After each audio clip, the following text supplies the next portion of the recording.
Cake birthday party ఉంటే వాళ్ళు వచ్చి మమ్మల్ని కొట్టిరు, బండి పడేసారు, ఇట్లా మొత్తం అందరినీ కొట్టిరు, ఇంట్లో రౌతులు వేసారు, బండిని వాళ్ళ కొట్టిరు, మస్తు మంది వచ్చారు. ఫస్ట్ కొట్టినోడు వేయండు, వేరేటోళ్ళు అందరు వచ్చారు. ఎంతమంది వచ్చారు? వాళ్ళ పేర్లు గిట్లా ఏమన్నా తెలుసా మీకు? వాళ్ళు ఏమో అష్ఫాక్, నవాజ్, ఇంకా అంటే ఎంతమంది వచ్చారు? 30 మంది దాకా వచ్చారు. 30 మంది. ఎంత సమయం ఏ టైంకి వచ్చారు వాళ్ళు? 8:30 అప్పుడు అయింది. 8:39 కల్లా వచ్చేసారు వాళ్ళు. మళ్ళీ వాళ్ళు ఇంకా కట్టెలతో పెట్టారు, ఆగి వేసారు మీ పైన? కట్టెలు ఏ పడితే పట్టుకొని వచ్చారు బండ్ల మీద. గొడవ ఎందుకు వచ్చింది అసలు? ఫస్ట్ వాళ్ళు ఏమనలే, నార్మల్ ట్యూషన్ వస్తుంటే నన్ను వాడు తమ్ముడు అని పిలిచింది, నన్ను పిలిచి ఇట్లా ఇట్లా చేసి మెండిలాకి వచ్చిర్రా? ఇందాకే గుంజుకొచ్చి కొట్టారు వీళ్ళందరినీ? అంటే ఆ మూల మీద ఈయననేమో రోడ్డు మీద కొట్టిరు సార్. బర్త్డే పార్టీ అవుతుంటే మా ఇల్లు పక్కకే కొడుతుంటే చూసి సీఏ గారికి ఫోన్ చేసి చెప్పడం జరిగింది. వాస్తవానికి అక్కడ ఈ అమాయకులందరూ కూడా వీళ్ళందరూ కూడా ఒక చిన్న వారి బర్త్డే చేసుకుంటుంటే ఆ వారికి ఆ కాలికి సంబంధం లేదు. ఒక ముగ్గురు వచ్చేసి వీళ్ళని బాగా కొట్టడం జరిగింది. కొట్టడంతో పాటు ఉన్నటువంటి వెహికల్ మొత్తం కూడా విధ్వంసం చేశారు. ఆడవాళ్ళని కూడా చూడకుండా కొట్టి బయట గురించి కొట్టిరు, ఇటుక పిల్లలతో కొట్టిరు, రాళ్ళతో కొట్టిరు. ఇమీడియట్లీ అందరూ కూడా కాలనీ వాళ్ళు ఒకరుగా ఇద్దరు ఒక 30 మంది వచ్చారు. ఫస్ట్ ఒక 5 వచ్చారు, తర్వాత ఒక 30 మంది దాకా వచ్చేసారు. వీళ్ళకు రాత్రి కరెంటు వెంగులకు ఏమో అర్థం కాని పరిస్థితి వచ్చేసింది. ఇమీడియట్లీ మేము వాళ్ళని తీసుకొని వచ్చేసి మేము ఇక్కడ పిఎస్కి రావడం జరిగింది. వచ్చిన తర్వాత మేము కంప్లైంట్ ఇచ్చినాము. ఈ తల్లులందరూ కూడా చెప్పారు వాళ్ళ యొక్క ఏ విధంగా వాళ్ళను మ్యాన్హ్యాండిల్ చేసారు, ఎట్లా కొట్టారు అనే విషయం ప్రతి చేసారు. ఇంతవరకు కూడా ఒక ఎఫ్ఐఆర్ చేస్తున్నారు. మరి మాకు చేసిరా తెలియదు, మాకు ఆ విషయం కూడా తెలియదు. పొద్దున సీఐ గారికి 2 సార్లు వాళ్ళు గుర్తు చేస్తున్నారు. ఇంతవరకు కూడా వాళ్ళని తీసుకురాకుండా, వాళ్ళను ట్రేస్ అవుట్ చేయకుండా ఇంత నిర్లక్ష్యం ఉన్నది. సిపి గారికి కూడా నేను ఫోన్ చేస్తుంటే వారు కూడా రెస్పాండ్ కాలేదు. ఇమీడియట్ నేను డీజీపీకి నేను ఫోన్ చేశాను. వారు మళ్ళీ నేను ఇమీడియట్ వారు ఏం చేస్తారంటే నాకు ఫాలో చేస్తారు. అంతవరకు ఇక్కడ నుంచి మాకు రెస్పాన్స్ కూడా రాలేదు. ఇప్పుడు కూడా సీఐ గారు ఇప్పుడే రావడం జరిగింది. వచ్చిన తర్వాత కూడా మేము ఒక 2.5 గంటల నుంచి వెయిట్ చేస్తున్నాము. మేము తిరుగుతున్నాము. మేము బాధితులకు తర్వాత మేము అందరం ఉన్నాము. బాధితులు ఏడుస్తున్నారు. వాళ్ళ పిల్లలు చదువుకునే పిల్లల యొక్క భవిష్యత్తు క్వశ్చన్ మార్క్ ఉంది. అరే మేము వదిలిపెట్టం, బీట మీద అందరూ చంపేస్తామని చెప్పేసారు. బట్టలు చింపుకోవడానికి ఛాలెంజ్ చేసిపోతున్నారు. ఇంతవరకు పోలీసు యొక్క నిర్లక్ష్యం ఏంటంటే ఇన్వెస్టిగేషన్ హౌస్ ప్రాపర్టీ యొక్క వ్యక్తులను సీజ్ చేయలేరు. అక్కడ ఉన్నటువంటి ఇటుకలు కానీ, రాళ్ళు కానీ, కట్టెలు కానీ వదిలిపెట్టారు. అక్కడ ఇన్వెస్టిగేషన్ కూడా అంత లూప్ లైన్ ఉన్నది. ఏమంటే ట్రెస్ పాసింగ్ చేస్తుంటారు. ఇది హిందువుల పైన జరిగినటువంటి ఒక అవమానమైనటువంటి విషయం. ఇది ఇలా మాకున్నటువంటి ఈ కాలకుంట్ల కాలనే కాదు, రేపు సిద్దిపేట కాదు, జిల్లా మొత్తం ఇటువంటి సంఘటన జరిగే ప్రమాదం ఉంది. కాబట్టి దీనిపైన చర్య తీసుకొని నేను సీఏ గారికి పదే చెప్తున్నాము.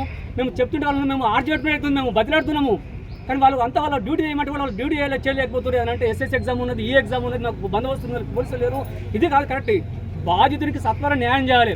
ఎన్నో విషయాలు జరుగుతున్నాయి. వారి దృష్టి తీసుకొచ్చినప్పుడు కూడా వారి యొక్క నిర్లక్ష్యం ఉంది. కాబట్టి ఇప్పటికైనా మన యొక్క మీడియా సహకారంతో పై అధికారులు చూసేసి మేము దీనికి న్యాయం చేస్తారని చెప్పేసి కోరుకుంటున్నాము.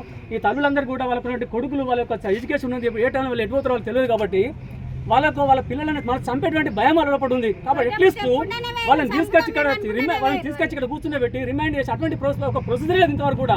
ఏమంటే నేను ఎస్ఐ గారు పంపించాను, ఎస్ఐ గారు చూస్తారు, ఎవరా ఎస్ఐ ఏం చేస్తారో మాకు ఇంతవరకు తెలియదు. మరి వాట్ ఇస్ ద ప్రోగ్రెస్ అంటే వాళ్ళు సర్టిఫికేట్ చెప్తున్నారు. ఇంతవరకు ప్రోగ్రెస్ అయింది, స్టేజ్ ఉందనే విషయం వాళ్ళు చెప్పలేకపోతున్నారు. ఇటువంటి దురదృష్ట సంఘటన అదే వేరే మతానికి జరిగినట్టుంటే మమ్మల్ని అందరినీ పికెటింగ్ పెట్టేసేసి ఇక్కడ పోయడం, మమ్మల్ని అందరూ కూడా కూర్చుని పెట్టేవాళ్ళు.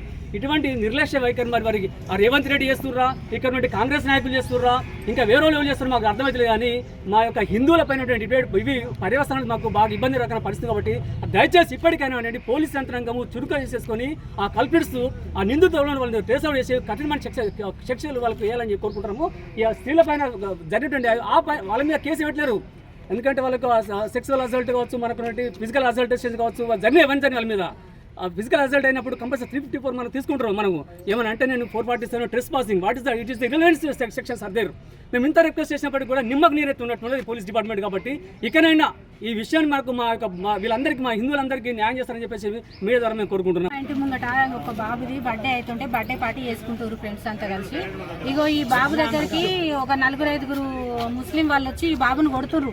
ఆల్రెడీ ఈ బాబును కొడుతుంటే మా అబ్బాయి వెళ్ళి ఎందుకు కొడుతున్నారు, మావని ఎందుకు కొడుతుంటారు అని మావోడు పోయి ఈ బాబాయిని ఆపుతుంటే మావని మీదకి అందరు మావన్ని కొట్టడానికి వస్తే మావని ఎందుకు కొడుతుర్రు అని నేను ముందటికెళ్ళి మావని కొడుతుంటే మేము గేట్ పెట్టుకొని లోపల ఉన్నా కానీ వాళ్ళ ఒక 5-6 కలిసి వేరేటోళ్ళకి ఫోన్ చేస్తే వాళ్ళకి 20-30 మంది వచ్చి చిన్న పిల్లల కాంచెల్లి మా ఆడళ్ళని కానీ చిన్న పిల్లలు కానీ ఎవరిని వదిలిపెట్టలేదు. మైన్ హ్యాండింగ్ చేసిండ్రు, రాళ్లతో కొట్టిర్రు, ఇంటి పైన దాడి చేసిర్రు, ఎట్లా పడితే అట్లే వాళ్ళ చేతికి ఏది వస్తే కూడా ఆ పైపులు కానీ రాళ్ళు కానీ కట్టెలు కానీ దేన్ని పడితే దాంతో ఎట్లా పడితే అట్లా కొట్టిర్రు మమ్మల్ని. బండి ఇంటి ముంగడ బండి ఉంటే బండి మీద పెద్ద గనెట్రాంట్ ఎత్తేసి బండి పొట్టు చేసిర్రు, మమ్మల్ని కొట్టిర్రు, ఎక్కడోళ్ళు అక్కడ ఫరారయ్యారు. ఇంతవరకు మేము నైట్ యాక్షన్ తీసుకుంటాం, నైట్ 9:30, 10 వరకు యాక్షన్ తీసుకుంటామని చెప్పారు పోలీసు వాళ్ళు. ఇంతవరకు కూడా యాక్షన్ లేదు, ఏం లేదు. ఆడళ్ళ మీద మ్యాన్యాలిటీ జరిగినాక కూడా ఇంతవరకు కూడా శ్రద్ధ తీసుకోకపోతే మా పరిస్థితి ఏంది?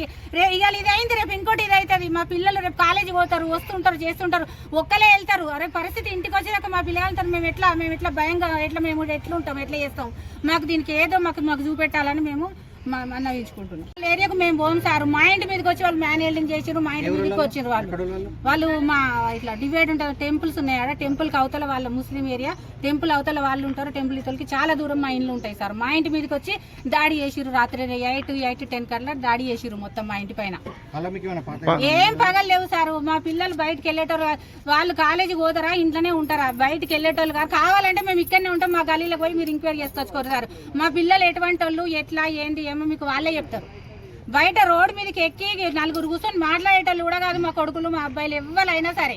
మేము అట్లాంటి వాళ్ళం కాదు, లొల్లులు పంచాయతీలు మాకు తెలియదు. ఇంతవరకు కూడా యాక్షన్ తీసుకోలేదంటే పరిస్థితి ఏంది?